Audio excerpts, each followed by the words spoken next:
تبع اليوفي ليس نفس الصوت، الحمال ليس نفس الحمال. ذكرني يا عيون مع اليوفي. هدف للتاريخ، هدف عالمي، هدف. اقسم بالله جنون، اقسم بالله جنون عظيم الاستمرارية. شلون هذا عمره 40 سنة يا اخوان؟ احد يقنعني، احد يقنعني. ما شاء الله تبارك الرحمن. جول الموسم. الشيء التاريخي والشيء اللي ما يتكرر لازم ننصفه يا اخوان، بغض النظر عن الميول، بغض النظر عن كل شيء. يا جماعة الخير، هدف تاريخي اليوم صار من رونالدو في الدوري السعودي بهذه القيمة وبهذه الجودة، شيء يستحق الانصاف. احنا كيف نقنع الاجيال بكره ان هذا عمره 40 سنة؟ مستحيل، مستحيل تستوعب.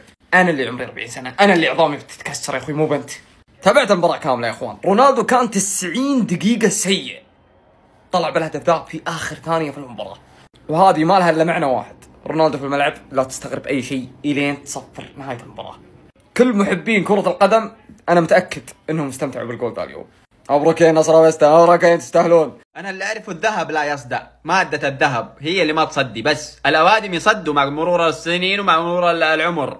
هذه انا شايفها قبل 8 سنوات 7 سنوات مع مدريد، شايفها من زمان. ما شاء الله تبارك الله، ما شاء الله يا رونالدو. انا كيف اقنع ولدي بعدين لما يصير عمري 40 ان شاء الله، ولدي يكون كبير كذا شويه ويقول لي رونالدو سوى الدبل هذا بعمر ال 40 سنه، انت ليش يا بابا عمرك 40 وما انت فايق تقوم تجيب مويه؟ ايش اقول له؟ انا ايش اقول له؟ النصر خرب قاعده الجوله، امس وقبله الاهلي والاتحاد والهلال كلنا فايزين 2-1 وطرد علينا، اليوم فازوا 4 وطرد على الخصم. كل ما ينتقدوا كريستيانو رونالدو يرد عليهم داخل الملعب. هدف خرافي للتاريخ. ألف مبروك لعشاق النصر، ألف مبروك لعشاق هذا الكيان الكبير. مباراة ولا أروع ولا أجمل، فوز بالأربعة وبالرأفة والرحمة. الآن تسمع في تويتر صياح ما بعدها صياح. شكرا لهذا اللاعب اللي جالس يمتعني ويطربني، وأنا الليلة بستمتع بصياحك. صيح صيح. متصدر لا تكلمني بكيف يحر نصراوي، فارس نجد لو يجرح مصيره يرجع يداوي. هذا النصر متصدر لا تكلمني، والدوري نصراوي بإذن الله. سلام عليكم. كنت وياه ب2، افوز انا بدبلها ب4. متصدر لا تكلمني، بالله لا تكلمني. رايق والله ماني برايق لك. اي نصراوي الان رايق ما هو فاضي للانديه كلها، والله العظيم ماني فاضي لكم. واللي يقول انا قوي يجيني داخل ارضيه الملعب. خلاص الدوري في الجيب، الدوري لنا طرق. رضي من رضي وسخط من سخط. دوري الجمهور النصر باذن اللي ما تنام عينه. الجمهور هذا اللي تعب السنين ذي كلها باذن الله. البطولات من الحين ورايح باذن الله، من السنه هذه ورايح باذن الله كلها النادي النصر باذن اللي ما تنام عينه. وسمعني صياحك طرب اقوى. طرب والله طرب. مبروك فوز النصر، مبروك الف مبروك الصدارة. والله طولوا في الصدارة، والله طولوا. لازم نشوف حل قبل لا يبنون. ان شاء الله الصدارة اتوقع بيبنون عليها، احنا ما نبيهم يبنون الصراحة. يعني الأمانة أهداف النصر مرة حلوة، والله العظيم مرة حلوة. كل هدف يقول الثاني أنا أحلى. أنا أحلى. ما تدري تزعل على الهدف ولا تستمتع في جنب، يعني خلاك تستمتع والله. يعني في متعة، في أهداف حلوة والله. هدف ويسلي مرة جميل، هدف رونالدو خرافي، هدف ماني حلو. يعني ألف مبروك والله النصر، ألف مبروك. أحد يقول لي فار تحكيم ما فار، ترى أنا مو شغلتي ذي، والله مو شغلتي. شفت مباراة اليوم كنت أتمنى الخليج عشان مراد هوساوي، لأن مراد هوساوي هذا احنا قاعدين نحاول فيه نقنعه. جيبوا الهلال بأي طريقة كان، أعطوه كنو وحمدان وأعطوهم القحطاني. إذا تقدرون مين بعد تعطونهم، مشوا لهم أي أحد جيبوه. مرة كويس لعيب كورة الولد، مرة لعيب كورة. هارد لك والله الخليج، هارد لك الدنيس. أنا أحب دونيس صراحة، أنا مدرب الهلال، علقنا في الخليج وراح. هارد لك الخليجاوية، هارد لك لنا. لازم نشوف حل، لازم ننزع الملكية من النصر، لازم. لازم. تعبنا وإحنا نتابع عشان يخسر، تعبنا ما خسر. فيليكس مع نادي النصر لعب 9 مباريات، باقي ما تكملت المباراة الأخيرة اللي هي التاسعة مع الخليج. احنا الآن بين الشوطين مسجل 11 هدف خلال 9 مباريات وصنع هدفين، يعني 13 مساهمة ما شاء الله تبارك الله. انت جيت بطيارة خاصة ولا جيت؟ انت كيف جيت؟ حقيقي ما شاء الله تبارك الله. جابوك ترى تصنع، تعدل المنظومة شوية، مو تكون البارز في المجموعة كاملة في ال11 لاعب في أرضية الملعب. يا ساتر يا رونالدو، احنا في 2000 وكم يذكرنا بمدريد ده. توني منزل مقطع اقول هو داخل بالشال وخلينا نحبه غصب، والحين سجل دبل كيك يا ناس في الدقيقة 90، هو عمره 40. اللي في عمره ما في حيل يلعب 20 دقيقة، هذا في الدقيقة 90 ما شاء الله يتشقلب. يا ناس في العشرينات ما يقدرون يسوونها. اخي كثر الحب يا رونالدو، هي كلها كم شهر وباقي كاس العالم وتختمها يا رب. رونالدو ما ينتظر احد يعطيه هدف، رونالدو ما ينتظر احد يعطيه يوصلها للهدف، رونالدو اذا جابها يجيبها الطرق ويجيبها اهداف عالميه، يجيبها اهداف عالميه رونالدو، ما ينتظر احد يعطيه. هدف جايبه رونالدو من البيت الابيض من امريكا. عشان ايش؟ عشان يصيح البيت الازرق. صيحوا لكم ما تسقطون، صيحوا ريض فيكم 25 يوم اباكم تصيحون رونالدو النصر لبلنتي مو صحيح. اليوم ابى اسمع صياح، ترى بروزوفيتش يستاهل احمر. قولوا صيحوا اباكم تصيحون، انا ما ارجع عليهم تصيحون. صيحوا الاول. غير طبيعي يا رونالدو، والله لو لي سلطة في نادي النصر لحط صورته على الشعار، اقسم بالله يستاهل. مبروك جمهور النصر فوز، مبروك فارق النقاط، الصدارة ب4 نقاط، زيد الصبر. النصر اليوم فاز، وبإذن الله ان البطولة لنا والدوري لنا بإذن الله. الشعار هذا أعظم شعار. مبروك جمهور النصر، اقسم بالله اني سعيد ومبسوط. مستوى ونتيجه، مع ان الدفاع اليوم وبيض الله وجهك يا عقيدي. اما رونالدو وفيليكس اقول للجماهير الانديه الثانيه تلغي هدف اجيب 4. قبل الختام لك الله يا نصر.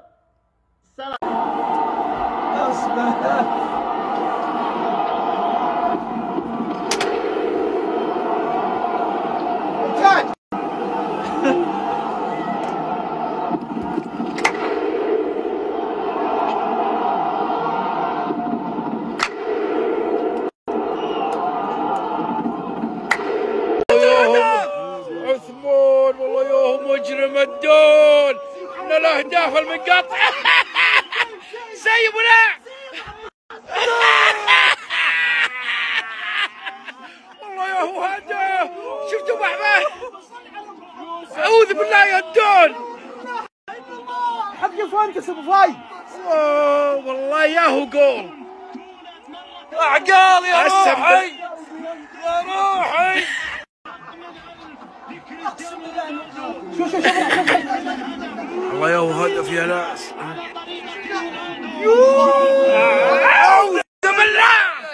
أعوذ بالله يا الدول. يا الله ما نبي الدوري ما نبيه. أكيد 40 إذا 40 كان.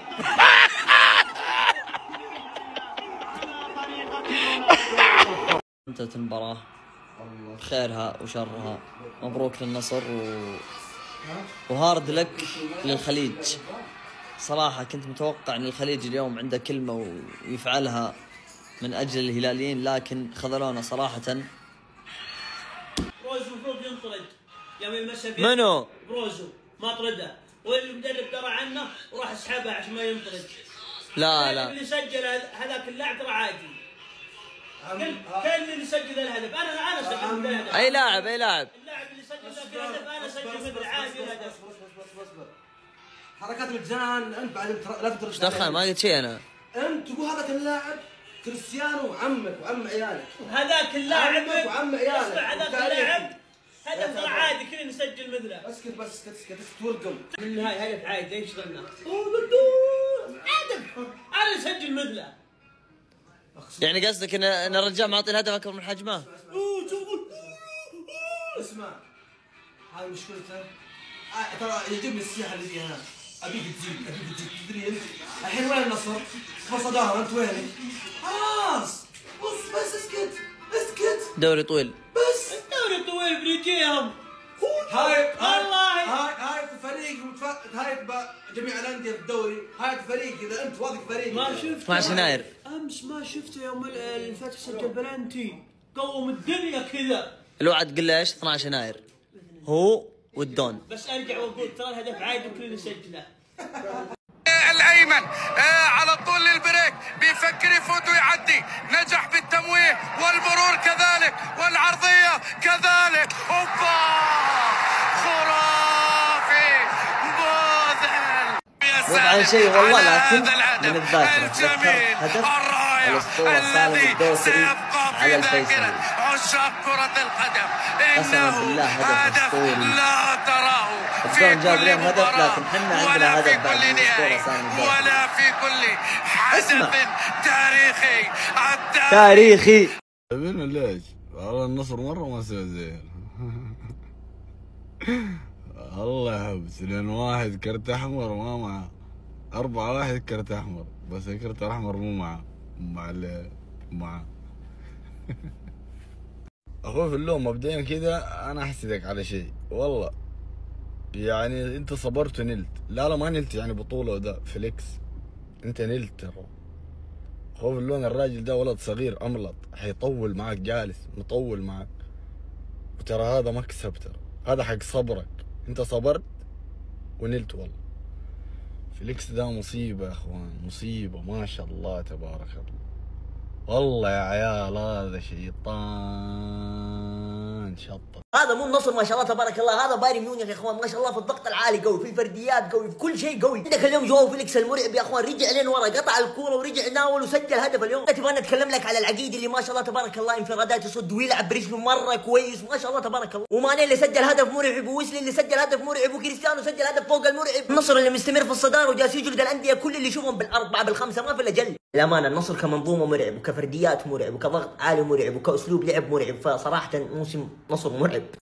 ألف مبروك للنصر، فوز مستحق بدون الاستفادة من أي خطأ تحكيمي. الفارق صار 4 نقاط بين الهلال والنصر بعد ما تعثر التعاون اليوم بالتعادل قدام نيوم، والتعادل غير مستحق. أنا متأكد 90% من الهلاليين ما هم شايلين هم الصدارة أبدا، لأنهم عارفين إنها مؤقتة، يعني صدارة النصر زي صدارة أرسنال بالضبط، مؤقتة وترجع للهلال بالضبط. لكن نقطة واحدة بس هي اللي أنا خايف منها واللي حتضر الهلال وأتمنى إنها ما تحصل، نقطة ما يمدينا أتكلم عنها، لكن أتوقع 90% منكم يعرف إيش هذه النقطة وإيش هذه المساعدة بالضبط.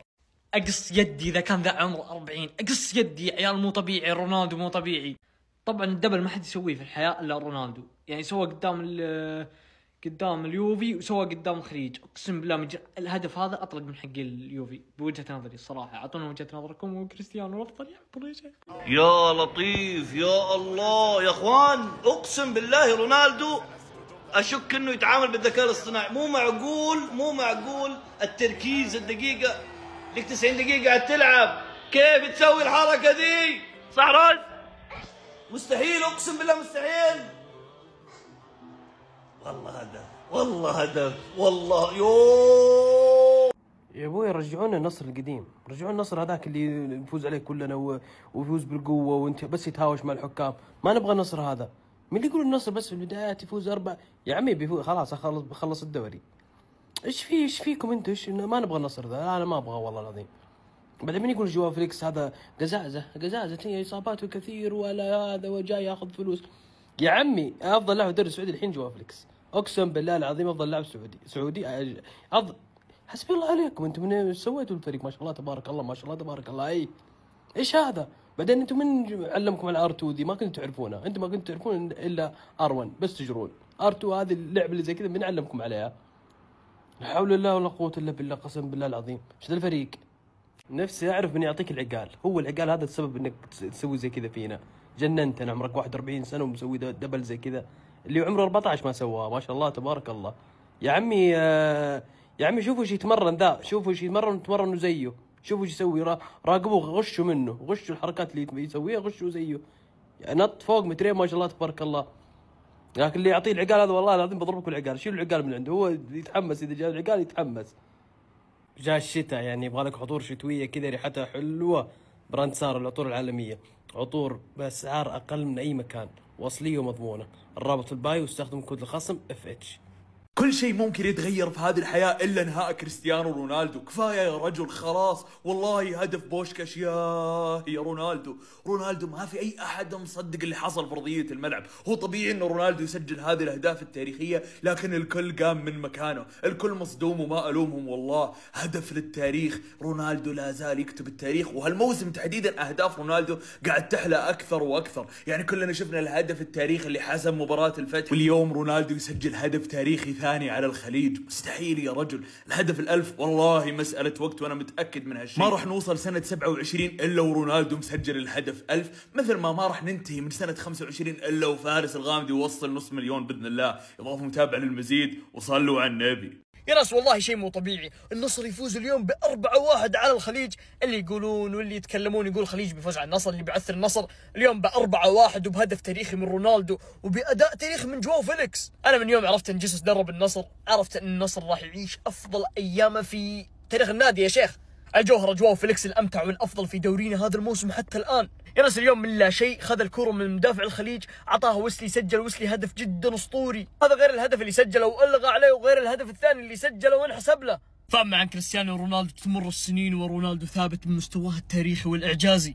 كبير الرياض وسيدها وفخرها الأول يكتسح الخليج ويعزز صدارته. فوز التاسع للنصر في الدوري على التوالي بدون خسارة وبدون تعثرات. يوم ما تدري تمدح منه، تمدح تصديات العقيدة، تمدح جواو فيليكس، تمدح ويسلي، تمدح هدف ساديو ماني، ما تدري في وين تمدح. ومسك الختام الأفضل والأكمل في تاريخ كرة القدم كريستيانو رونالدو، جاب لك هدف الموسم، هدف أسطوري صراحة بدون مجاملة. هذه هي المرجلة، كذا المرجلة تلعب، كذا المرجلة إذا تبي تفوز. أنا اليوم حاط في بالي إن أنزل مقطع وأقول لكم رونالدو اليوم نايم في المباراة ما سوى حاجة، بس ختمها وسكتني رونالدو. وبس أنا اللي سكتني، سكت الجميع. هذا الأفضل، هذا الأكمل، هذا أفضل لاعب في تاريخ كرة القدم. هذا هو فوز المرجلة، كذا المرجلة تاكل بيدها. ألف مبروك لكبير الرياض، تعزيز الصدارة والفوز المستحق. عشان ما نقول كرة القدم تمثيل، النصر كسر القاعدة وما استمر على 2-1 والطرد. النصر طغى على الخليج. الخليج واحد من الأندية اللي مقدم مستوى خيالي هذا الموسم وكلنا شايفينه، حتى سجل على الاتحاد 4 وتعادل مع الاتحاد. ولكن ما في هذا الكلام عند النصر. النصر جلدوا على طول، ويا ليت الجلد وقف على 3-1. رونالدو قرر يسجل هدف. أنا اللي عمري 40، ما بقول أنت كيف سويته وأنت عمرك 40، والله أنا عمري شكله أنت ماخذ عمري يا ولد، تعال. مو منطقي، مو منطقي خال. ما شاء الله تبارك الله، ما شاء الله تبارك الله عليك كريستيانو. يعني كيف باكورد كذا بهذا العمر؟ الإنصاف في حق كريستيانو رونالدو أمر ما ممكن توفيه وما ممكن تخلصه، وما ممكن تقول أوه والله أنا أعطيت كريستيانو حقه في المقطع. لا لا لا لا، أنا لو جلست أتكلم على كريستيانو 6 أيام ما وفيته. الوضع والقوة اللي حطها في النصر أمر غريب، أمر تاريخي لازم برضو يذكر في التاريخ، إنه هو كيف مسك نادي ضعيف هزيل ينهزم في كل البطولات، غير منافس، خلاه المنافس الأول من أول موسم. ولا حط فيه روح غريبة كده في الفريق، ما تعرف هذه إيش. يعني عندك ساديو ماني تطور رهيب معاه، عندك أنجلو. هذه الأسماء من قبل لا يجي ترى لنادي النصر هي موجودة، ولكن النصر ما كان مستفيد منها بالشكل المطلوب. وظف أنجلو في مكان جديد، وساديو ماني رجعوا لقوة معينة أحسن من المواسم الماضية. هذا ناهيك عن جواو فيليكس، هذا ناهيك أنا عن التوظيف اللي سواه مع هذا اللاعب. اللاعب ذا مو يعيش برايم، يعيش أفضل فتراته الكروية في تاريخه، أفضل من فترته مع برشلونة، أفضل من فترته مع آي سي ميلان، أفضل من فترته مع كل نادي لعب فيه. تخيل جودة رهيبة. جواو فيليكس كل مباراة يسجل يصنع يسجل يصنع. أعطيكم رقم، أعطيكم إحصائية عشان تنصدموا. إحنا كم جولة لعبنا في الدوري؟ 9 جولات. تخيلوا بس في 9 جولات الدوري، سيبك من مباريات كأس الملك، أي شيء ثاني سيبك منه، آسيا أي شيء ثاني سيبك منه، ما في إلا مباريات الدوري. 9 جولات مساهم في 13 هدف تقريبا، مسجل 11 وصانع 2، أو 14 هدف، مسجل 11 وصانع 3. مساهماته أعلى من عدد مبارياته. مبروكين مبروكين والله، مبروكين نصراوية. يا اخوان رونالدو سجل هدف للتاريخ، هدف تاريخي يا اخوان، قسما بالله هدف تاريخي. شوفوا يا اخوان، شوفوا عرضية بوشل، شوفوا يا اخوان دبل. اوي اوي اوي اوي رونالدو، لا يا دون، لا لا لا لا لا، هدف للتاريخ، هدف للتاريخ يا اخوان، هدف عظيم. شوفوا بالله، شوفوا يا ساتر يا ساتر يا دون، يا ساتر يا ساتر يا ساتر. انتهت مباراة النصر والخليج ب4 أهداف. الهدف ليلة ولا أجمل ولا أروع. لاحظوا ما طلعت مقطع لا عن الاتحاد ولا الأهلي ولا الهلال ولا التعاون. المقطع الوحيد بعد الجولة التاسعة أنزل هالمقطع هذا. صدارة، طرق، مستوى ونتيجة. ليلة وش زينها وش حلاها. كنا نبث بالجاكو قبل شوي انهبلت.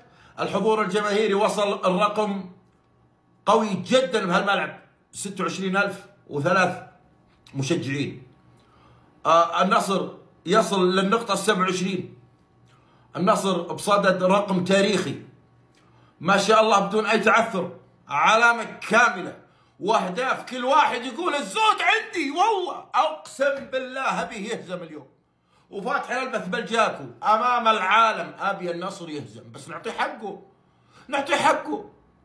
الاهداف تجنن، لا هدف جوال ولا هدف وسلي ولا هدف ساديو ماني هدفه كريستيانو. قلت ما تكمل الليل الا بهدف لكريستيانو، وعطاني اياه بقصيه ب 41 سنه عمره. ولا اروع يلي عمرك 41 تقول انا شايب، وتاكل تقول طاف علي المطاف. شوف كريستيانو يقفز وكانه طفل وكانه شاب ابن 18 والعشرين. تبارك الرحمن ما شاء الله. اكتملت الليله بهالهدف الحلو ذا.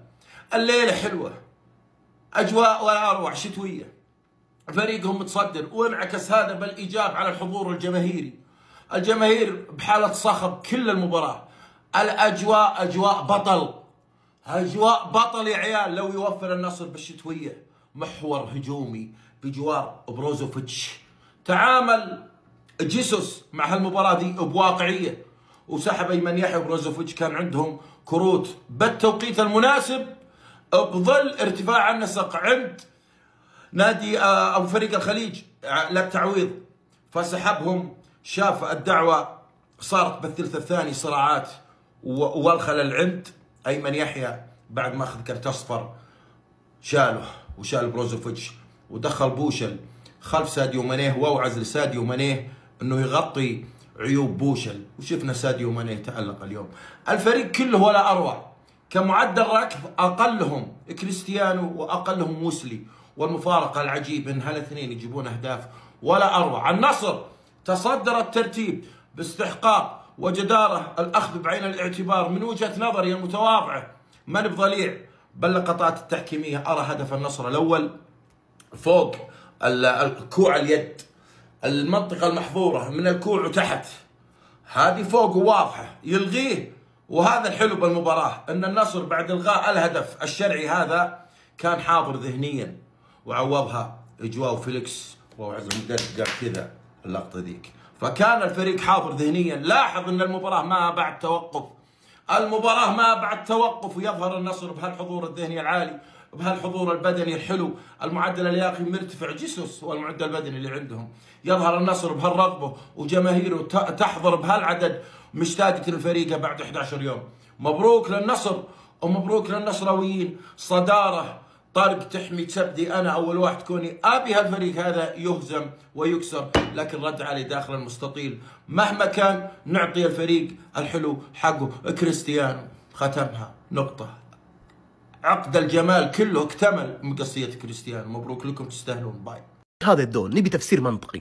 ميزة الدون يا اخوان انه كل ما تقول عنه منتهي يلجمك. على سبيل المثال مباراة اليوم 90 دقيقة متربع ومتكي في منصة التسلل، ولا جالس يشارك مع اخوياه، وتحسه لاعب مغصوب. فجأة في اخر، مو اخر دقيقة، لا، في اخر ثانية قرر انه يجيب هدف تاريخي. دبل يا اخوان على طريقة الدفاع امام اليوفي. يا الدون اخر كلام، انت الشايب ولا انا الشايب؟ الجميع يتساءل يا الدون يبي جواب، متى راح تنتهي؟ هذا المقاطع عايزين تشاهدوا، لكن الهدف القادم 150,000 متابع، فلو مهم جدا انك تضيفني الان ولايك على المقطع. يلا خلينا نكمل. مبروك يا جمهور النصر، ترى مهم من قلب، لكن تستاهلوا. بس هذا ايش؟ نبي تفسير منطقي. يعني رده بيده متعمد، وقف هجمه خطيره ومرتده للخليج، والحكم بنفسه راح لبروزوفيتش قال ترى في يدك. طيب ليش ما اعطاك كرت اصفر ثاني؟ ما في تفسير منطقي الا دوري جورجينا يسخن.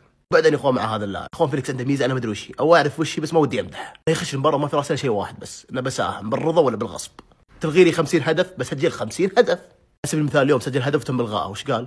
قال هات الكوره انا اوري امك. سجل هدف وصنع هدف، مؤسس وملك الشخص انا. ترى انا مو ملاحظ هذا الشيء مباراه اليوم بس، في كذا مباراه يسويها، يلغى له هدف يرجع يساهم بهدف ويسجل هدف ويصنع هدف. المدح في النصر بيروح لفيليكس، ماني، رونالدو، الكل، كومان، اللي تبي، حتى الحسن، عين الحسن الخيبري، لكن هذا اللاعب ما راح يعطونه حقه. والله اني احب هذا اللاعب يا اخوان، نوف العقيدي. احب اللاعب المحلي اللي يفرض نفسه غصب وياخذ الخانه على الاجنبي. انت شفت اليوم نوف العقيدي كم رد هدف محقق؟ انا اتكلم عن هدف محقق، قبل هدفين او 3 اهداف، كان تقلب النتيجه على النصر، ومع ذلك تلقى اغلبيه المدح او تطبيل اي لاعب اخر غير نوف العقيدي. رساله لجمهور النصر، لابد انكم تعطون هذا اللاعب حقه من المدح.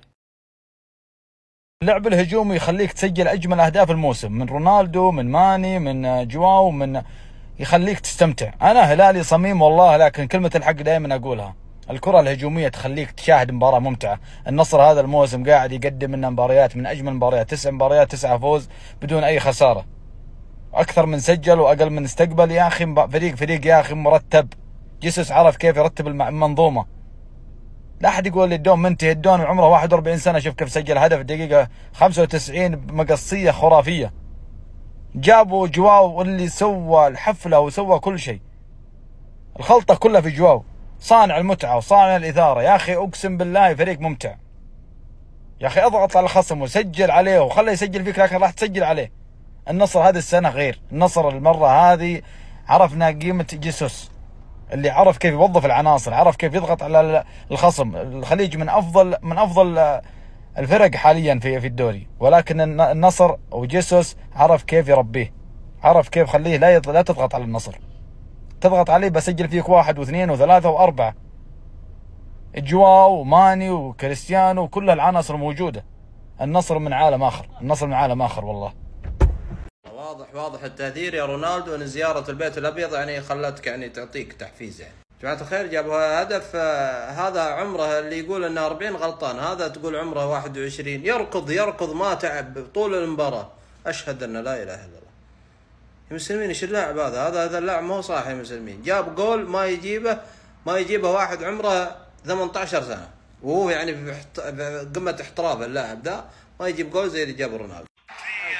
الطرف الايمن عرضية داخل منطقة الجزاء، رونالدو. بالله جاوبوني الصدق سواء نصراوي غير نصراوي، ايش رايك في اللقطة هذه؟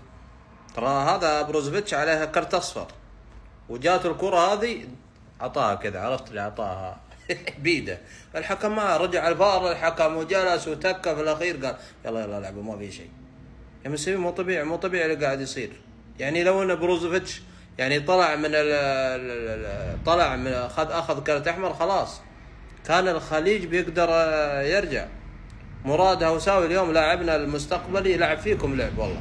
اما انت ترى يعني قاعد يا جماعه الخير قاعد يلعب ويسحب وما اخذ راحته على الاخر، لكن تراك ما قد طحت في واحد بيجننك. انت تراك ما قد قابلته، ما قابلت والله ذا، والله لو قابلت ذا والله اني يسوي بك سواء اني يجننك يا السداح ذا ما تسدحه، ويا اللعب والحركات دي ما تسويها والله قدام كوليبالي.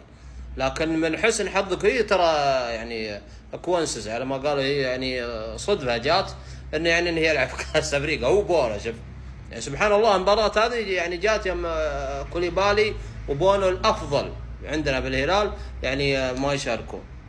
لكن يلا روحوا، ان هي الدنيا مزبطه لكم، روحوا بس. الف مبروك يا نصراوي. وصراحه يعني الحكم يعني ضبطكم اليوم، اعطاكم بعض الحوال، لكن صراحه جول كريستيانو يستاهل الف مبروك.